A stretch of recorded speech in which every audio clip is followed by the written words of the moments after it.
होंगे ही। बहती जा रही समय की इस नदी में प्रेम के कुछ दीप तो होंगे ही। किन बातों से अर्थ पाता है यह जीवन?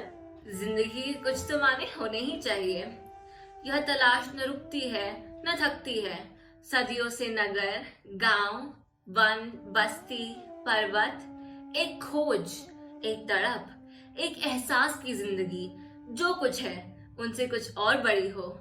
जो फूल डाली पर झूम रहा है वह मन के अगम्य विस्तार में खिले। जो दीप जल रहा है वह और गर्भ भरा मदमाता सा आलोकित हो।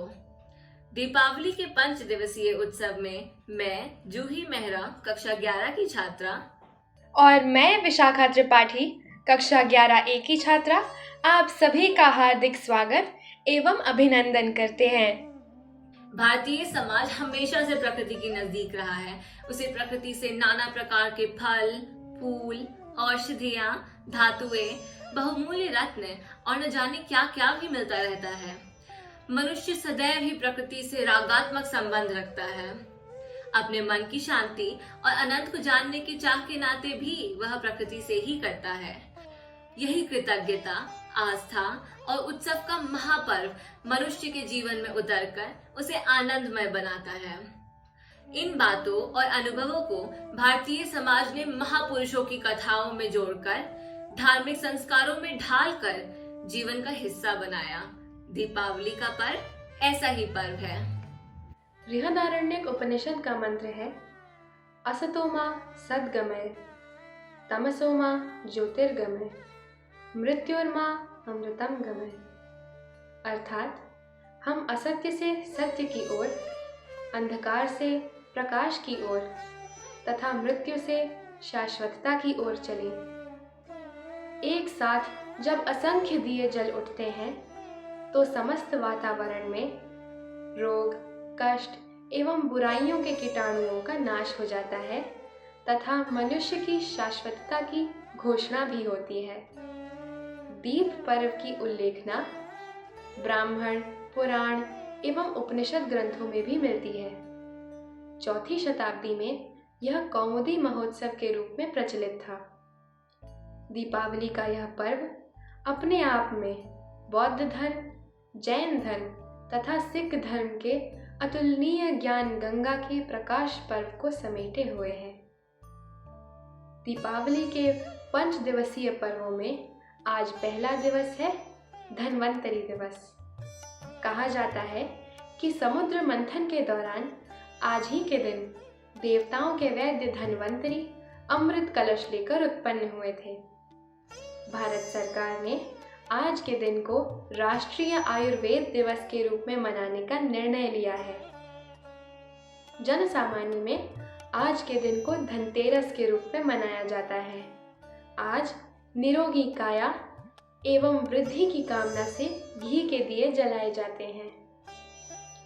धन्वंतरि दिवस की सांस्कृतिक महत्व, इसकी वैज्ञानिकता एवं प्रासंगिकता के विषय में बताने के लिए अब मैं कक्षा 12 की अंशिका दीक्षित को आमंत्रित करती हूँ।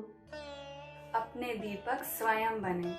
गुरु की सहायता से अपने आत्म की पहचान अवश्य करें, लेकिन गुरु ही कहते हैं कि अपने लक्ष्य तक पहुंचने के रास्ते की तलाश तुम स्वयं करो। विश्व की 6वीं शताब्दी ईसा पूर्व की यह घटना है।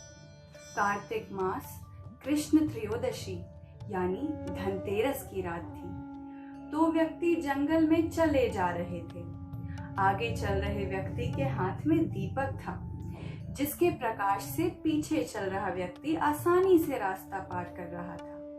दुनियादारी, धर्म, कर्म की बातें करते हुए रास्ता आराम से कट रहा था कि अचानक आगे चल रहे व्यक्ति ने कहा, अब मुझे दूसरी दिशा में जाना है, और यह कहकर वह मुड़ गया।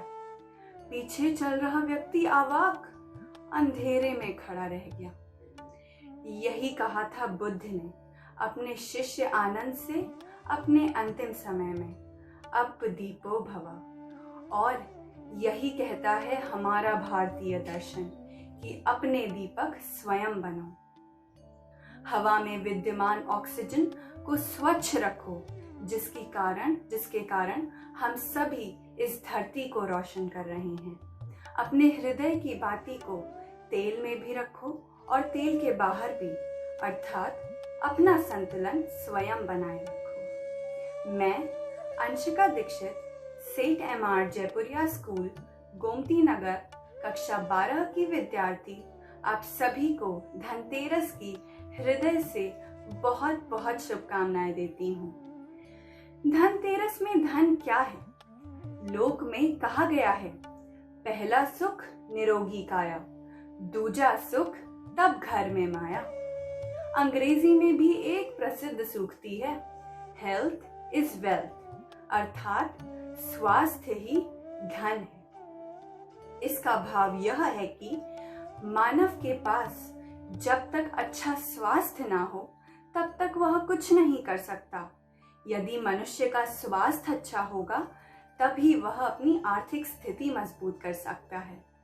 आइए देखें जरा महान राम भक्त कवि तुलसीदास क्या कहते हैं। गोधन, गजधन, वाजीधन और रतन धन खान, जब आवत संतोष धन, सब धन धूरी समान।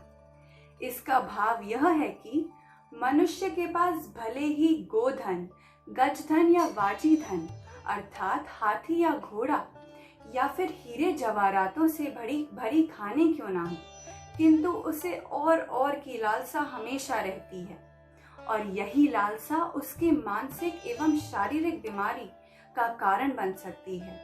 अर्थात दूसरा जो सबसे महत्वपूर्ण धन है वह है संतोष धन।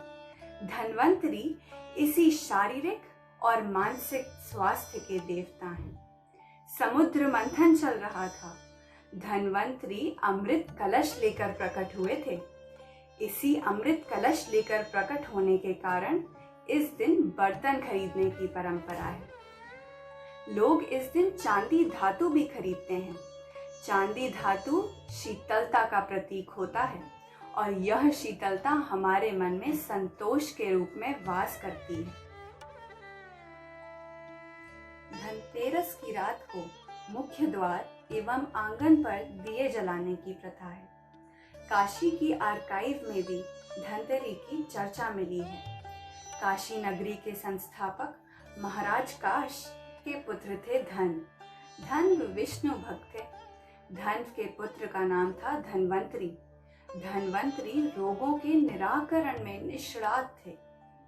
धन्वंतरी ने ऋषि भारद्वाज से आयुर्वेद विद्या प्राप्त कर उसे अष्टांग में विभक्त कर दिया और अपने सभी शिष्यों में बांट दिया।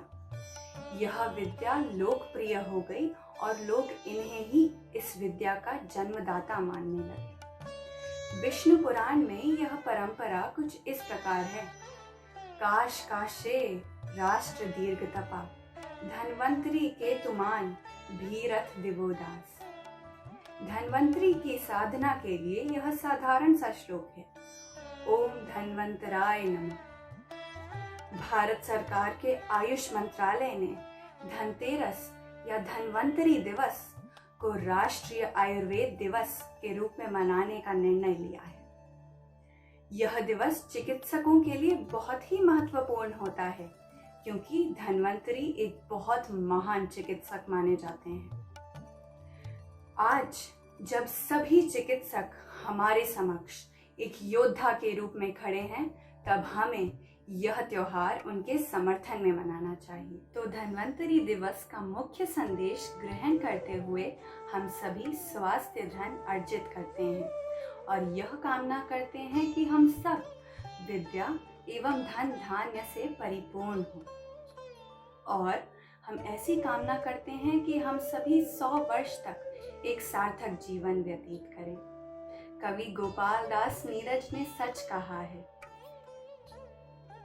जलाओ दिए पर रहे ध्यान इतना, धरा पर अंधेरा कहीं रह न जाए, खुले मुक्ति का वह किरण द्वार जगमगाए, उषा जा न पाए निशा आ न पाए, मगर दीप की दीप्ति से सिर्फ धरा पर नहीं मिट सका है अंधेरा, उतर क्यों ना आए नखत सब नयन के, नहीं कर सकेंगे हम हृदय में उजेरा, कटेंगे यह अंधेरे घिरे अब, जब स्वयं धर मनुज दीप के रूप आए। जलाओ दिए पर रहे ध्यान इतना, अंधेरा धरा पर कहीं रह न जाए, अंधेरा धरा पर कहीं रह न जाए।